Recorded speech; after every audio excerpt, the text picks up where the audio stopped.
வேண்டாம் விட்டுருங்க. ராமு வேண்டாம் சொன்னா கேளு. அவனை விட்டுடு விடு. சீக்கிரம் எழுந்து போடா. நீ வா அந்த விடு. வா ஆடா.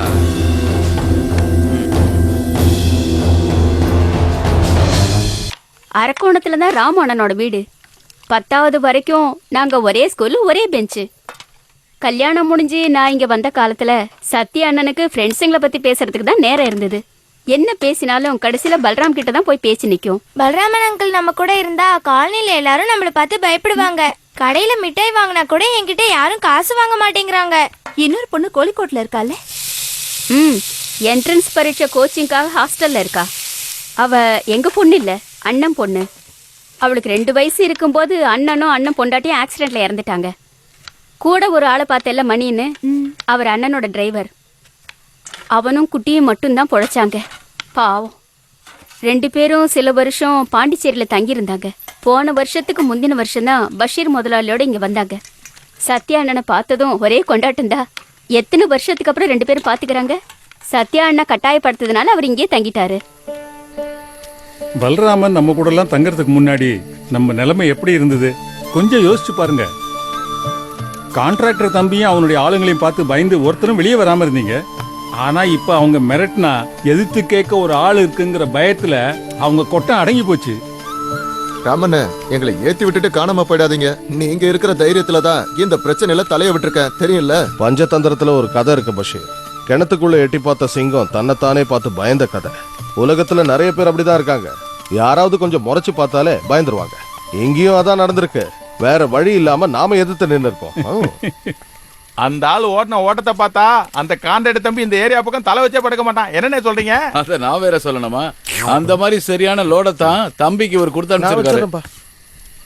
என்னடா ரமணியக்கா, சூப்பர் ஆத்து மீனோட வாசனை அடிக்குதே. ரமணியக்கா, சட்டு புட்டுன்னு வறுத்து இந்த பக்கம் கொண்டு வாங்க. நீங்க ஆரம்பிங்க, நான் போய் குளிச்சுட்டு வரேன். நானும் வரேன். என்னையா போட்டியா? 3 பேக்கு ஆச்சு. ரமணி, ஒரு 5-6 கிளாஸும் மீன் வறுத்ததும் கொண்டு வா. எங்கடா போய் தொலைஞ்ச? போன இடம்தான். போன மட்டும் போதுமா? நினைச்சா சாதிக்க வேணாமா? என்னையா சாதிக்க போற? என்னமா பண்ற? மூட்டி பேசாம இருக்காங்க. மூட்டை பூச்சி நசிக்கிறமா நசிக்க போடுவேன். ஜாக்கல.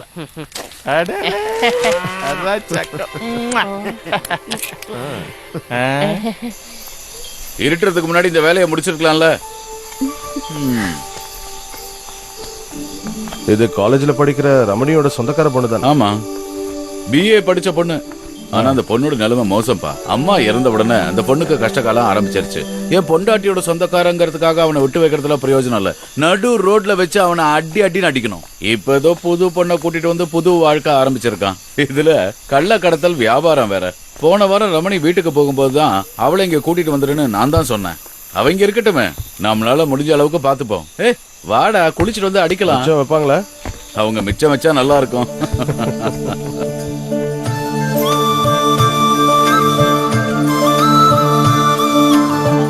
ராமு, கொஞ்ச நாள் முன்னாடி ட்ரைபல் டிபார்ட்மெண்ட்ல இருந்து எனக்கு ஒரு இன்டர்வியூ கார்டு வந்தது. நம்ம நல்ல நேரம் பாரு, போஸ்ட்மேன் அந்த கார்டை என் பொண்டாட்டிக்கிட்டே கொண்டு வந்து கொடுத்துட்டான். இன்டர்வியூ முடிஞ்சு 5 நாள் கழிச்சுதான் அந்த கார்டையே நான் பாக்குறேன். எது எப்படியோ இப்ப அப்படி நடக்கல. இன்னைக்கு காலையில வந்தது. உன் பொண்ணோட இன்ஸ்டிடியூட்ல இருந்து வந்தது. இந்தா.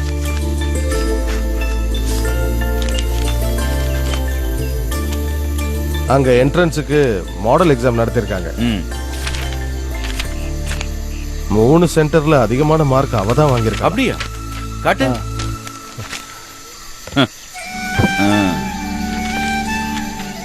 நீ வேணா பாரு, கடைசி பரீட்சை முடியும் போது அவ 100க்கு 100 வாங்குவா. எனக்கு நம்பிக்கை இருக்கு. காவேரி உயிரோட இருந்தா நல்லா இருந்திருக்கும்.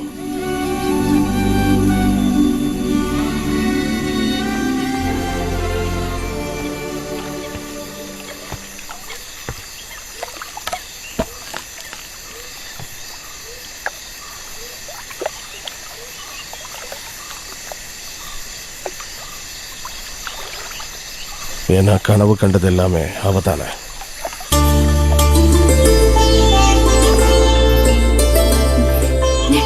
வாங்க. என்ன? வாங்க சொல்றேன்.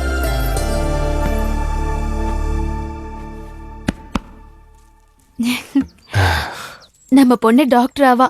என்ன பண்றேன்னு பாத்தீங்களா? என் செல்ல குட்டி இங்க வாங்க.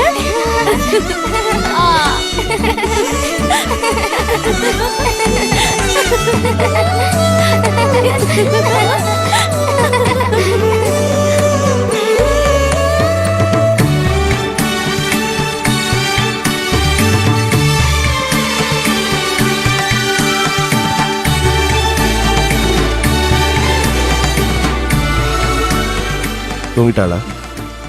ஏதோ கனவு கண்டு சிரிச்சுக்கிட்டு இருக்கா. என்ன கனவா இருக்கும்? என்னன்னு சொல்ல முடியாது. ஆனா இந்த கனவு கண்டு முடிக்கிறதுக்கு கொஞ்சம் நேரம் ஆகும். அது வரைக்கும் நாம கனவு காணலாம்.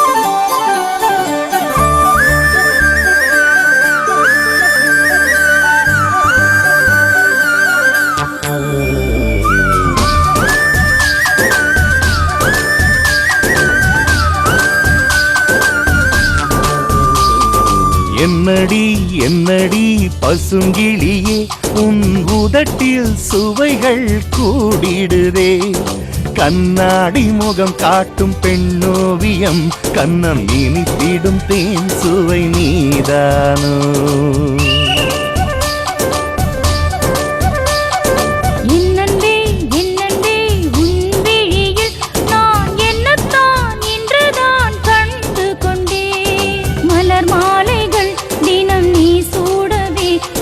வாய்ப்பை தந்தாய் என்றும் சுகம்தானே.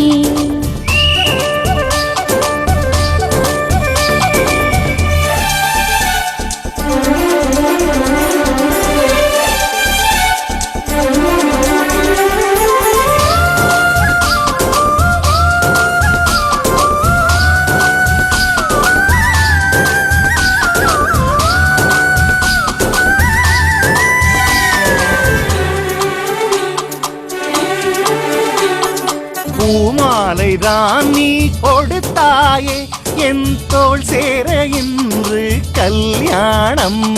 சிங்கார காதல் ஊர் சொல்லும் உன் பேர் சொல்ல இன்று உற்சாகம். கன்னி பெண் உன்னை கைப்பிடிக்க என்ன வரம் பெற்று வந்தேன் கண்மணியே உன்னிடம் என்னை தந்தேன். என்னடி என்னடி பசுங்கிளியே உன் உதட்டில் சுவைகள் கூடிடுதே. கண்ணாடி முகம் காட்டும் பெண்ணோவியம் கண்ணம் இனித்திடும் தேன் சுவை நீதானோ.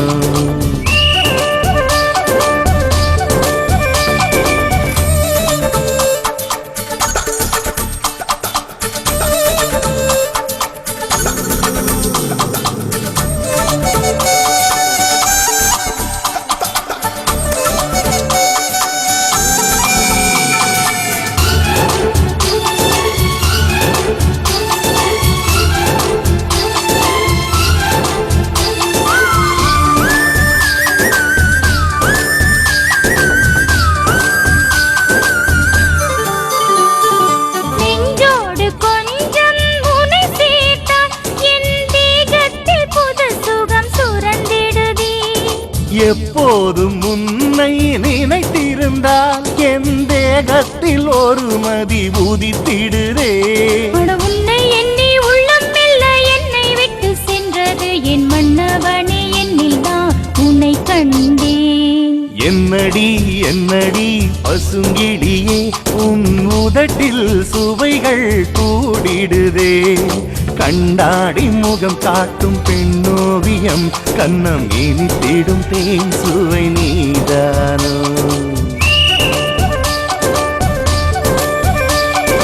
என்னந்தே என்னந்தே உன் விழியில் நான் என்னதான் இன்றுதான் கண்டு கொண்டே.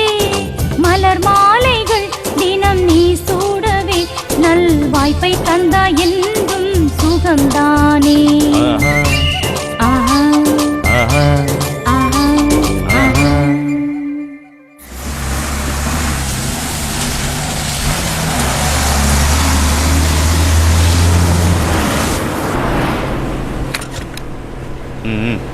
இவனுக்கு ஒரு வேலையே இல்லை.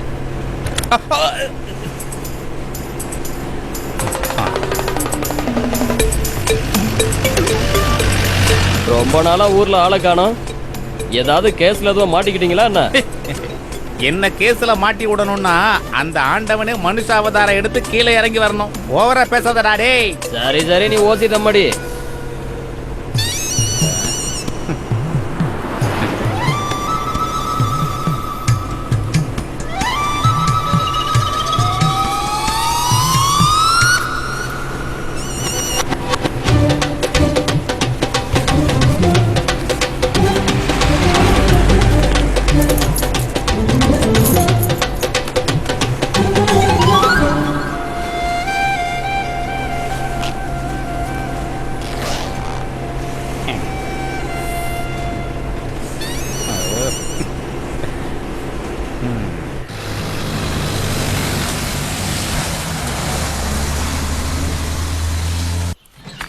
பொறுக்கி ராஸ்கல், எவன்டா அது குளிக்கும் போது எட்டி பாக்குறது?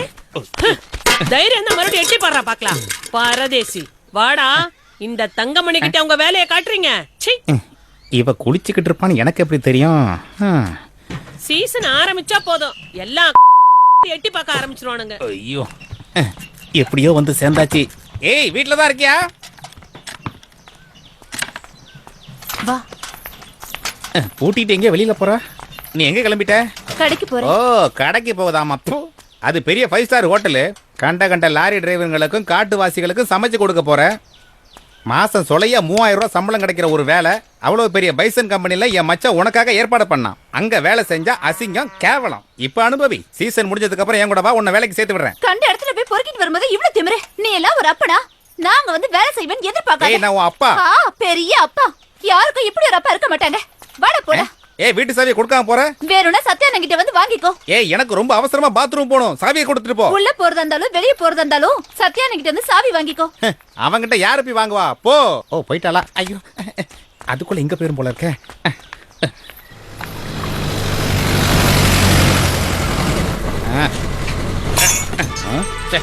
போனா போகட்டும். ஏய், எங்க இருக்க? மரியாதையா வெளியே வந்துரு. இப்ப வர போறியா இல்லையா? வந்தாச்சா? வந்துட்டேன். என்ன? என் கையெல்லாம் வலிக்குதுடா கண்ணா. பைசன் கம்பெனில வேலை செய்யும் போது கை சுளுக்கிடுச்சு. அந்த சுளுக்குன கையோட பாட்டில எடுக்கும் போது தவறி கீழே விழுந்துச்சு. ஐயோ பாவம். இப்ப என்ன செய்யறது? ரமணி கண்ணு, கொஞ்சம் இதெல்லாம் பெருகி தள்ளு. எங்க போற?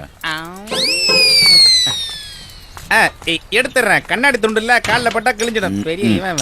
அம்மாடி, தொடப்ப வேண்டாம், நானே பொறுக்கிடுறேன். இந்த போறாள. ஏய், நில்லு நில்லு. ஏய், வீட்டுல சாவி கட்ட என்கிட்ட என்ன பதில் சொன்ன?